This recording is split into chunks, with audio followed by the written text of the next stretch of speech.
एक व्यक्ती गेली 27 वर्ष भाजपच्या संघटनेमध्ये काम करते. कधीच पुढे चेहरा नाही, शांतपणे आपलं काम करायचं, पडद्यामागे राहून काम करायचं. अत्यंत संयमी आणि शांत व्यक्तिमत्व म्हणून त्यांच्याकडे नेहमीच बघितलं गेलं. 2023 मध्ये अचानक जिल्हाध्यक्ष म्हणून त्यांचं नाव जाहीर झालं आणि सगळ्यांच्याच भुवया उंचावल्या. तुम्ही बरोबर ओळखलत, त्यांचं नाव आहे प्रभाकर सावंत. आज पुन्हा त्यांची जिल्हाध्यक्षपदी, सिंधुदुर्ग जिल्हा भाजप जिल्हाध्यक्षपदी फेरनिवड झालेली आहे आणि आज याच निमित्ताने आज आपण त्यांना आपल्या स्टुडिओमध्ये आमंत्रित केलेलं आहे. प्रभाकरजी, तुमचं खूप खूप स्वागत आहे आणि तुम्हाला पुन्हा एकदा अभिनंदन तुमचं आणि तुमच्या पुढच्या वाटचाली शुभेच्छा. धन्यवाद. खरं तर मी ज्याप्रमाणे तुमची ओळख करून दिली, 27 वर्ष तुम्ही या संघटनेमध्ये काम करताय अत्यंत शांतपणे. म्हणजे प्रभाकर सावंत हा एक संघटनेचा कार्यकर्ता आहे म्हणून ओळखीचा आहे, परंतु कुठेच नावारूपास किंवा कधी फोटो नाही, कुठल्या प्रकारची बातमी नाही, कुठल्या प्रकारची चर्चा नाही, परंतु काम मात्र अफाट. काय सांगाल ह्याच संदर्भात? खरं तर आपल्याला धन्यवाद देतो, आपल्या चॅनलला शुभेच्छा देतो. कालच माननीय प्रदेशाध्यक्ष आणि बावनकुळे साहेब आणि कार्यकारी अध्यक्ष सन्माननीय चव्हाण साहेब आणि सगळ्याच आमच्या नेते मंडळी पुन्हा एकदा जिल्हाध्यक्ष पदाचं दायित्व जबाबदारी माझ्याकडे दिली आणि मोठी एक जबाबदारी सोपवलेली आहे आणि आपण आज या ठिकाणी आमंत्रित केलं त्याबद्दल मी आपल्याला धन्यवाद देतो. आपण जसं म्हणालात, गेली 27 वर्ष काम करताना भारतीय जनता पार्टीच्या विचारधारेला जोडून काम केलेलं आहे. त्यामुळे त्या विचारधारेमध्ये कधी फार छोट्याशा गोष्टीने काही शाईन होऊन काम करणं असं अपेक्षित नाहीये. तर त्यामध्ये आपण काम करत राहायचं, कोणत्याही पदाची अपेक्षा करायची नाही. आपल्या ज्या काही क्वालिटीज असतील तर त्या सगळ्या विषयावरनं वरचं नेतृत्व अभ्यास करत असतं, वरचं नेतृत्व वरून सगळं बघत असतं आणि योग्य वेळी योग्य माणसाला संधी मिळते. ते जिल्हावासियांना पण माझ्यासारख्या एका सामान्य कार्यकर्त्याच्या नियुक्तीने लक्षात आलं. बरोबर. आणि मी सगळ्याच आमच्या नेत्यांना, राणेसाहेब असतील, नितेशजी असतील, चव्हाण साहेब असतील, बावनकुळे साहेब, देवेंद्रजी असतील आणि सगळेच आमचे सहकारी, सगळ्यांना धन्यवाद देतो की गेल्या वर्षी मोठ्या विश्वासाने जबाबदारी दिली 2 वर्षापूर्वी आणि त्या जबाबदारीला न्याय देण्याचा मी प्रयत्न केला आणि त्यात बऱ्यापैकी यशस्वी झालं असं लोकांचं म्हणणं आहे. नक्कीच. आता बऱ्यापैकी यशस्वी झालात हे जे तुमचं वाक्य आहे शेवटचं, ते खरंच महत्वाचं आहे. कारण 2023 मध्ये जिल्हाध्यक्ष म्हणून तुमची निवड झाली आणि त्याच्यानंतर आतापर्यंतच्या सिंधुदुर्गच्या इतिहासातलं खासदारकीचं जे काही पद आहे ते भाजपकडे आलं.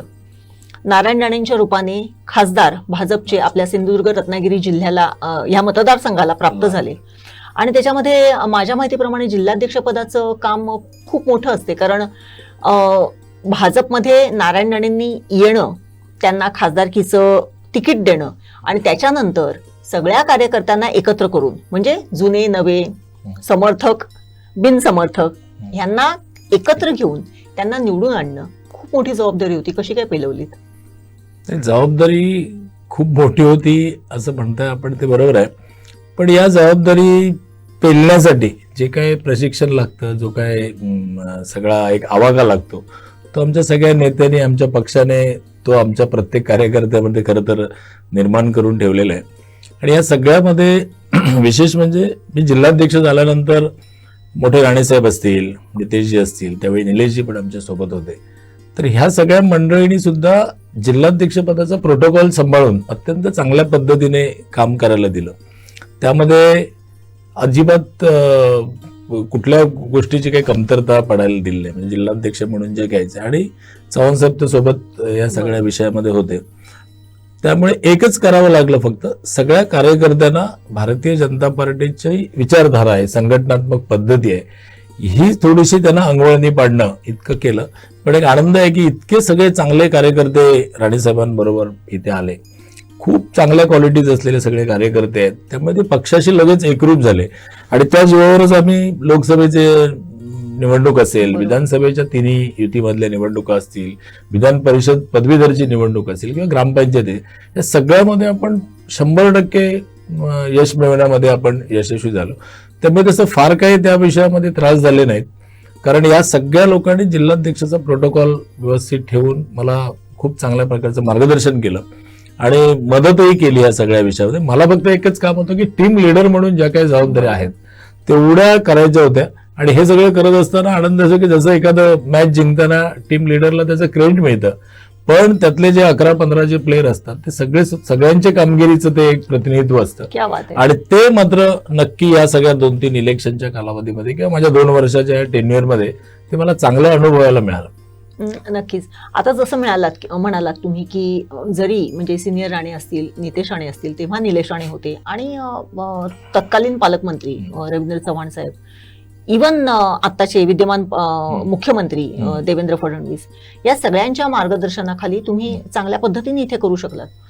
परंतु आपला कोकण म्हटला, पर्टिक्युलरली रत्नागिरी आणि सिंधुदुर्ग जर म्हटला, तर आपल्यामध्ये धुसफूस हे ते भरपूर असते. म्हणजे हेवे दावे, पॉलिटिकल हेवे दावे तर अगदी प्रकर्षाने आपल्याकडे जाणवतात आणि ते पदोपदी जाणवतात.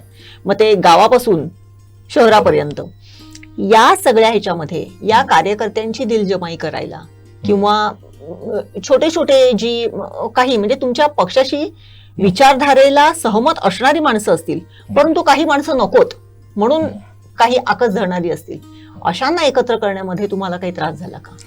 नाही, खरं तर आपण म्हणालात ते खरं आहे, कोकणाच्या बाबतीत थोडंसं कधी असतं, पण या वेळेला मी सुदैवी आहे की अशा पद्धतीचा कुठल्या विषयाचा काही त्रास झाला नाही. याचं कारण असं आहे की सन्मान्य राणेसाहेब असतील, सन्मान्य चव्हाणसाहेब असतील, ह्या दोघांनी आणि सगळेच आमच्या नेत्यांनी एक गोष्ट सांगितलेली होती की 2024ला लोकसभेमध्ये आपल्याला बहुमत मिळालं पाहिजे, नरेंद्र मोदी साहेबांना आपल्याला पंतप्रधान करायचं आहे, देवेंद्रजींना आपल्याला मुख्यमंत्री करायचे, त्यासाठी ज्या काही गोष्टी कराव्या लागतील त्या आपण केल्या पाहिजेत. त्यासाठी ज्या काही छोट्या मोठ्या ऍडजस्टमेंट असतात, कार्यकर्त्याचे तुम्ही मगाशी म्हटलं तसं दिलजमाई असेल आणि काहीतरी कार्यकर्त्याला थोडंसं मोटिवेट करणं असेल, हे सगळं लोकांनी खरं तर पार्टीकडे, मोदींकडे, देवेंद्रजींकडे, रवींद्र चव्हाण साहेबांकडे, नारायण राणे साहेबांकडे बघून हे सगळं जिल्ह्यामध्ये एकदम सुकर झालं. त्यामुळे तसं झालं नाही, फक्त एकच करावं लागलं की भारतीय जनता पार्टीच्या विचारधारेमध्ये अंत्योदयाचा विचार आहे. जसं समाजातल्या शेवटच्या घटकाचा विकास झाला पाहिजे, मग ते सगळं सायकल पूर्ण होतं. तसं मी एक तत्व ठेवलं की पार्टीमध्ये काम करणाऱ्या शेवटच्या कार्यकर्त्याला सन्मान मिळाला पाहिजे.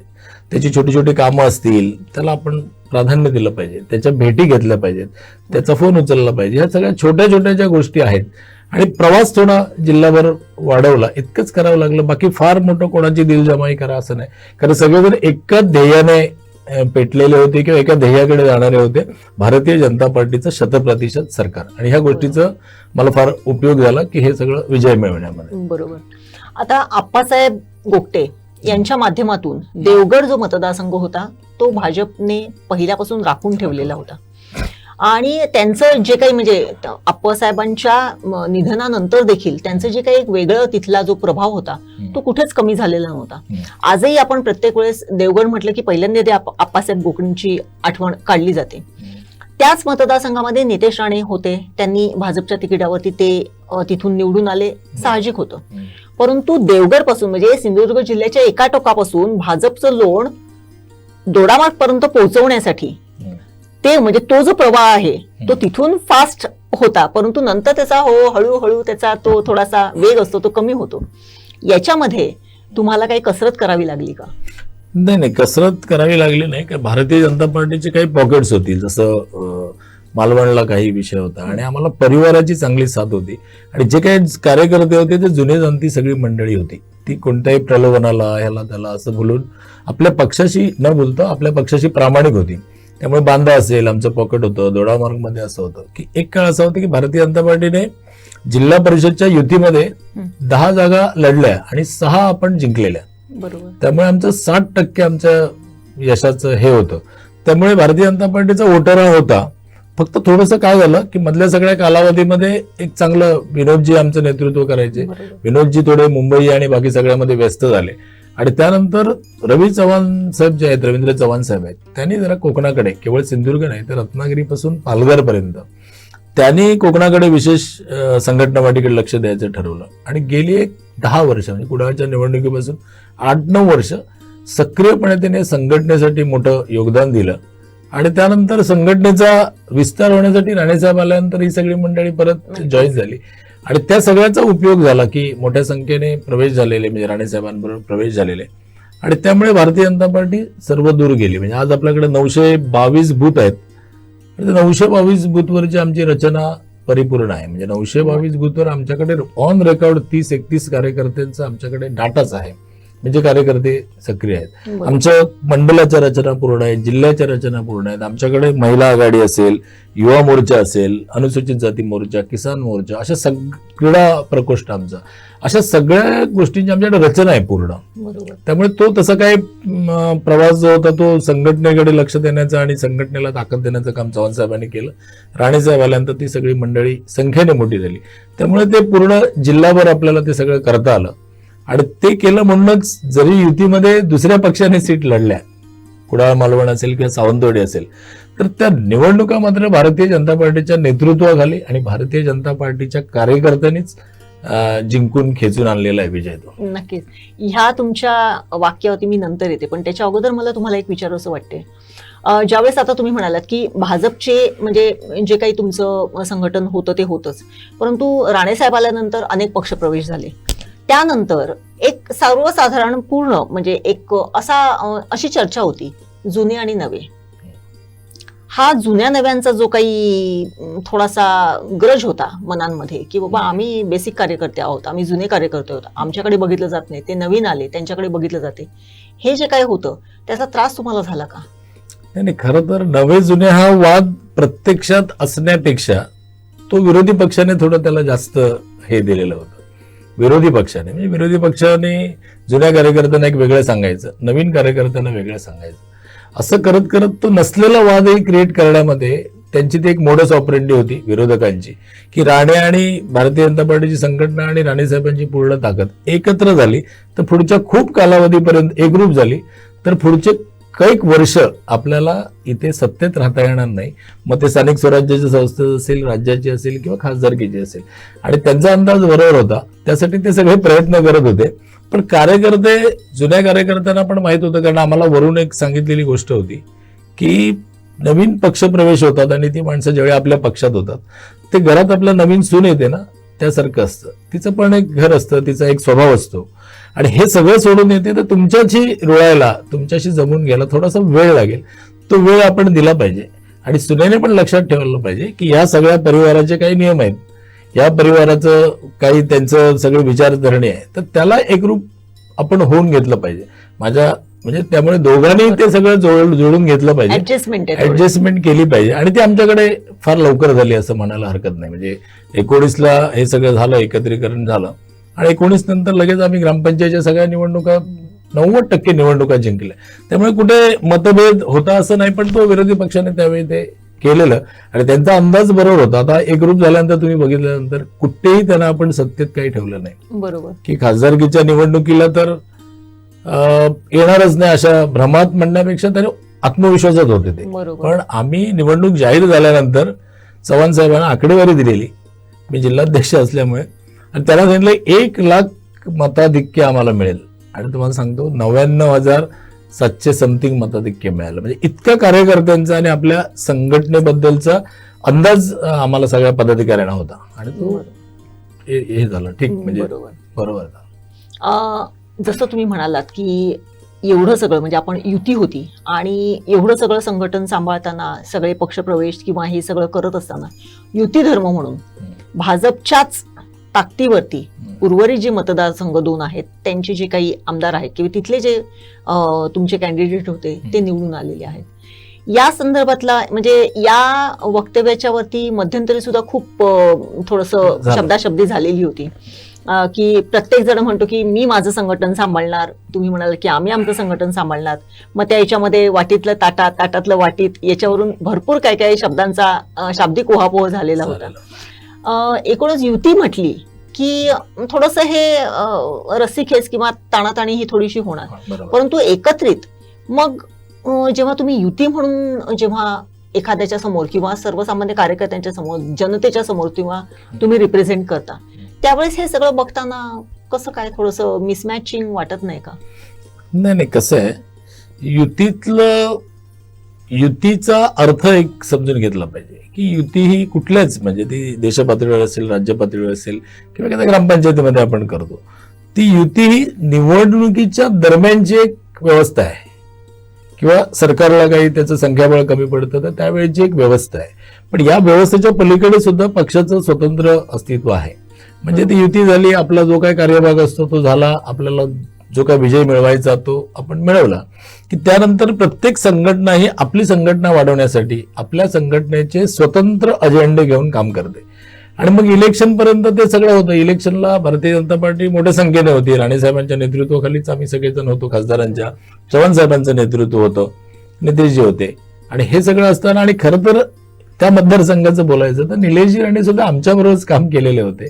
ती फक्त एक तांत्रिक थोडीशी सोय म्हणून आपण त्याला स्टॉप गॅप अग्रीमेंट म्हणतो, तशा पद्धतीचं खरं तर ते हे होतं.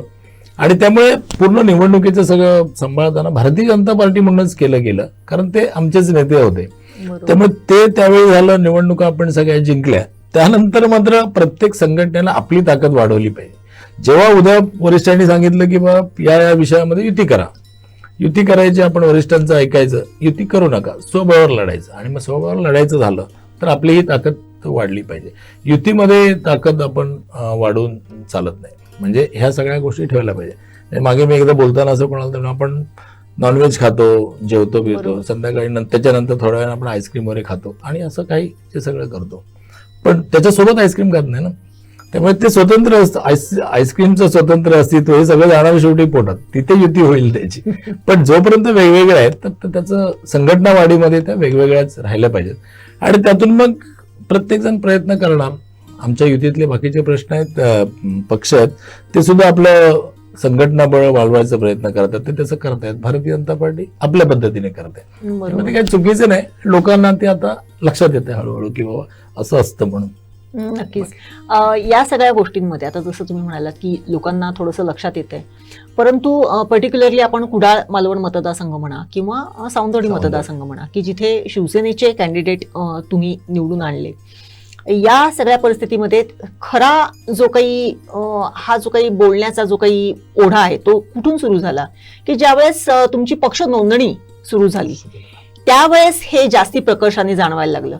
आणि पर्टिक्युलरली कुडाळ मालवण मतदारसंघ याच्यामध्ये जास्ती जाणवायला लागलं, कारण ज्या वेळेस भाजपची मतदार नोंदणी किंवा पक्ष नोंदणी तिथे होत होती ह्याची त्यावेळेस आणि शिवसेनेची पक्ष नोंदणी होत होती त्यावेळेस ते क्लॅशेस कुठेतरी जास्ती प्रकर्षाने दिसायला लागले. मग आपण शिवसेना म्हणजे जरी आता तुम्ही म्हणालात की निलेश राणे हे आमचेच आहेत, जो काही स्टॉप गॅप असतो पॉलिसी असते त्या ह्याच्यामध्ये आपण त्यांना हे केलेलं आहे, परंतु हे जरी सगळं असलं तरी ते आज शिवसेनेत आहेत, इथे भाजप आहे. याचं युती उद्या टिकेल ना टिकेल त्याबद्दल सुद्धा म्हणजे तुम्ही बोलून दाखवलं होतं, त्या सोबळावरती सांगितलं तर आपला पक्ष सक्षम पाहिजे. अशा वेळेस मग कसं काय, कारण काय आहे शेवटी निलेश राणे सुद्धा तुमचेच आहेत, भाजपचे इथले बाकीचे कार्यकर्ते सुद्धा तुमचेच आहेत, मग दिलजमाई करायची ती कशी करायची? नाही, या गोष्टी दोन वेगवेगळ्या ठेवल्या पाहिजेत. जोपर्यंत राज्य सरकार युतीमध्ये चालतंय, राज्य सरकारला देवेंद्रजी आपले मुख्यमंत्री आहेत, दोन पक्षाचे दोन उपमुख्यमंत्री आहेत, जोपर्यंत जे काही धोरणात्मक निर्णय आहेत किंवा युती म्हणून जो करायचा विषय आहे त्यासाठी सगळे मिळून एकत्र काम केलं पाहिजे. पण भारतीय जनता पार्टीचं सदस्य नोंदणी असेल, संघटना वाढी असेल, त्याचं दिनचर्याचे रोजचे काही कार्यक्रम असतील त्याला मात्र ते अस्तित्व स्वतंत्र राहणार. मग सेना आपलं करणार, भारतीय जनता पार्टी आपलं करणार, त्यामध्ये असं मिक्सिंग होणार नाही सगळं काय युतीमध्ये. आणि तसा प्रयत्न होतो. आता बऱ्याचदा काय होतं, निलेश राणे साहेबांनी नेतृत्व केलेलं होतं भारतीय जनता पार्टीचं, त्यामुळे काही कार्यकर्त्यांना थोडंसं असं होतं ना की हे आपलेच नेते आहेत म्हणून, त्यात काय असा दुजाभाव होत नाही. पण ते मला वाटतं की ते काही फार हे नाही. युती म्हणून जिथे आपल्याला एकत्र दिसावं लागेल, वागावं लागेल, तिथे युती म्हणून आम्ही सगळे राहू. आणि पक्ष भारतीय जनता पार्टी म्हणून जे काही करायचं असेल त्यावेळी नक्कीच तो त्याचा सेपरेट अजेंडा असेल. आणि मग मात्र त्याच्यात काही हे राहणार नाही, म्हणजे जसं काही प्रदेशावरून जशा सूचना येतील त्याप्रमाणे ते होईल. बरोबर. आगामी आता पुन्हा म्हणजे आपल्या सिंधुदुर्ग जिल्ह्यातल्या जिल्हा परिषदेच्या पंचायत समितीच्या की ज्या गेली 3-4 वर्ष रखडलेल्या आहेत निवडणुका, त्या आता होतील, कारण आता कोर्टाने पण तसे सांगितलेले आहे की पुढच्या 2 महिन्यामध्ये 3 महिन्यामध्ये त्या इलेक्शन्स घ्या म्हणून. त्या अनुषंगाने कशी काय तयारी पुढे, कारण ह्या सगळ्या राजकीय पार्श्वभूमीवरती कसं काय पुढे जाण्याचं ठरवलंय? नाही, नक्कीच आता खरं तर आमची जबाबदारी वाढलेली आहे आणि टीम लीडर म्हणून मगाशी जसं म्हणालो तसं परत आता थोड्या अपेक्षांचं ओझं पण आहे की आता लोकसभेला चांगलं यश मिळालं, विधानसभेला मिळालं, विधान परिषदेला मिळालं, तर निश्चितपणे कार्यकर्त्यांच्या ज्या निवडणुका आहेत त्यामध्ये सुद्धा भरघोस असं यश मिळालं पाहिजे.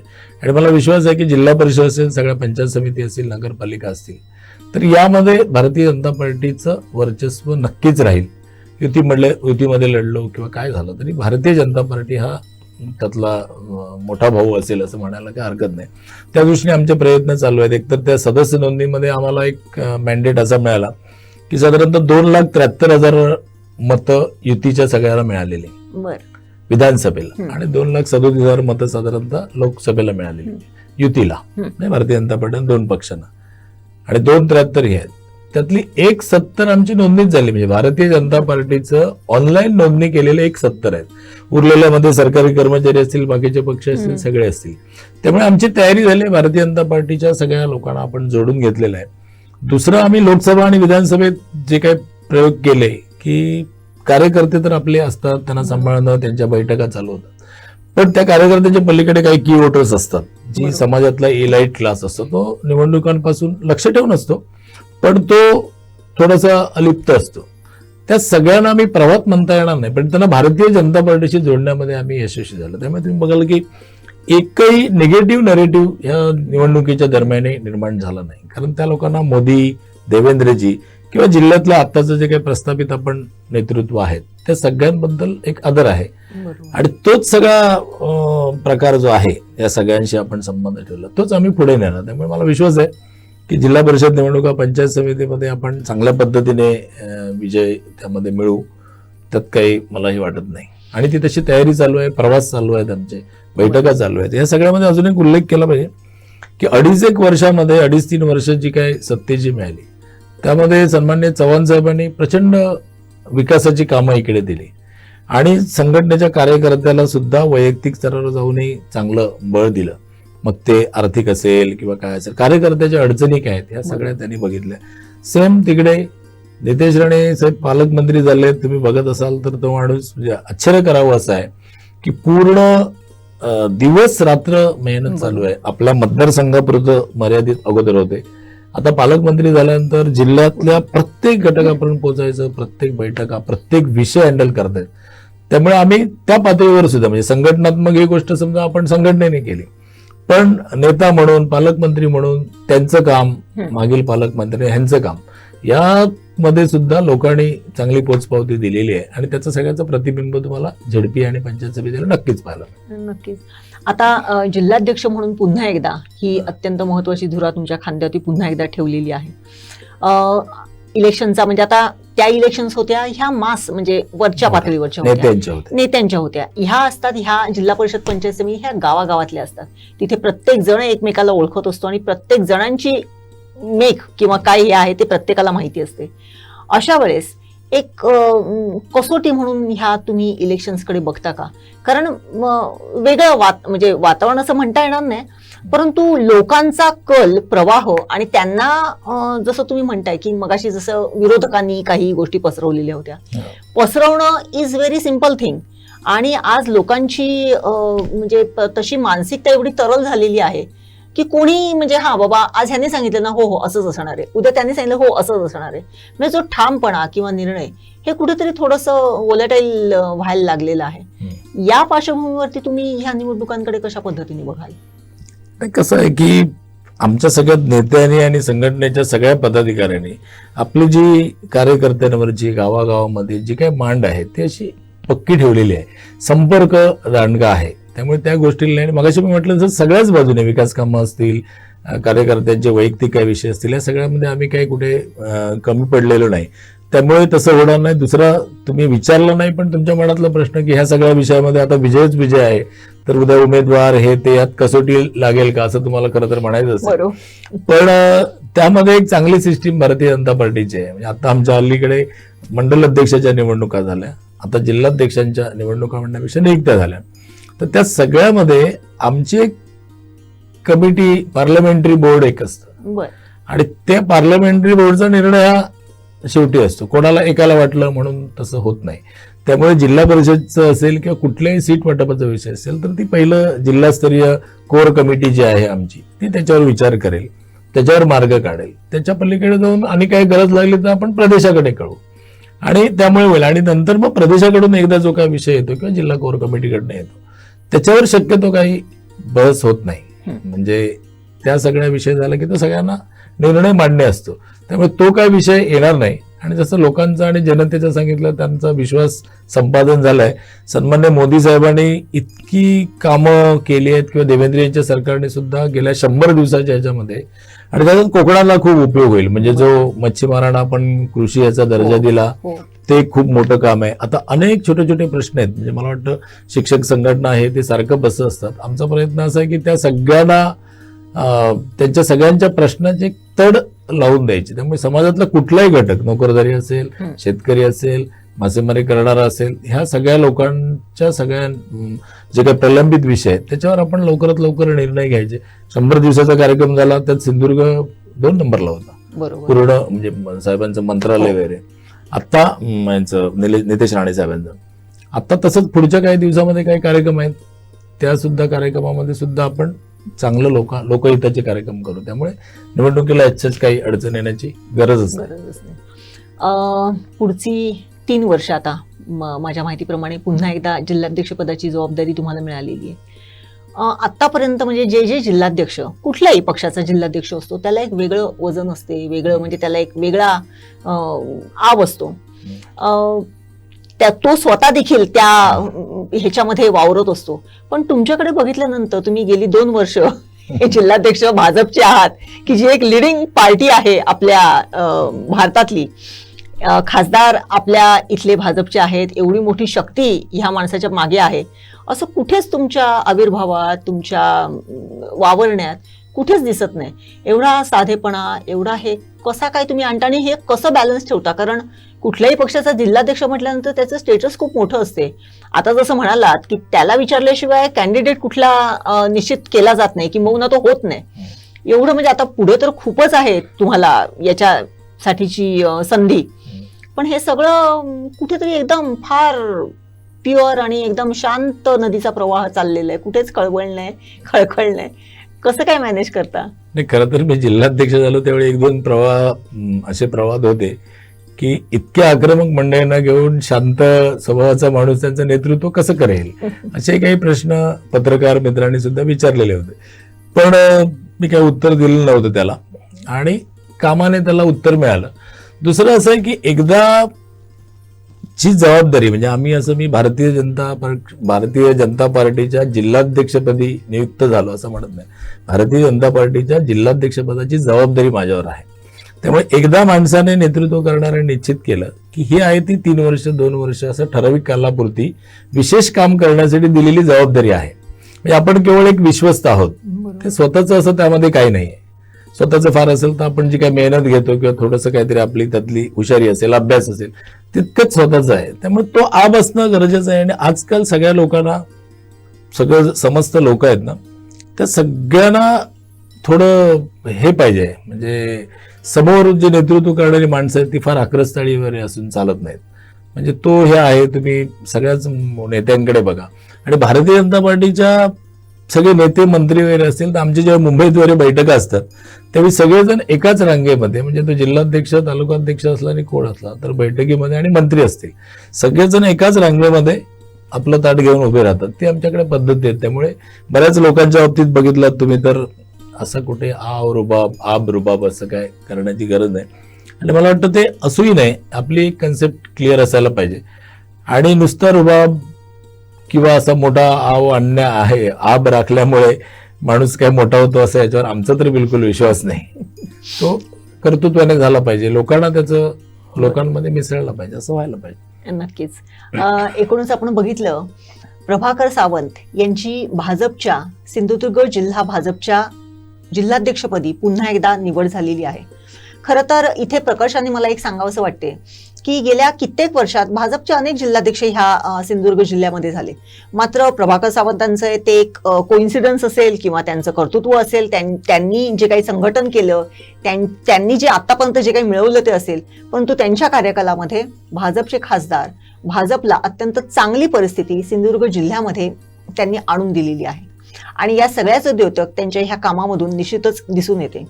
अत्यंत साधं सोज्वळ असं व्यक्तिमत्व, अत्यंत शांत संयमी असं व्यक्तिमत्व, कुठेच कधी आक्रस्थळेपणा नाही, कुठेच कधी मोठ्याने बोलणं नाही, कुठेच कधी कुठल्या कार्यकर्त्यावरती रागावणं नाही. त्यामुळे सगळ्या कार्यकर्त्यांना एकत्र घेऊन जाणारं अत्यंत शांत सुस्वभावी अशा या नेतृत्वाला भाजपने पुन्हा जी काही फेर संधी दिलेली आहे ते निश्चितच त्यांच्यातल्या ह्या गुणांना समजूनच दिलेली आहे. त्यांच्या या पुढच्या कार्यकालासाठी संपूर्ण कोकणसार लाईव्हच्या परिवारातर्फे मी शुभेच्छा व्यक्त करते आणि तुमचं पुन्हा एकदा अभिनंदन करते. धन्यवाद.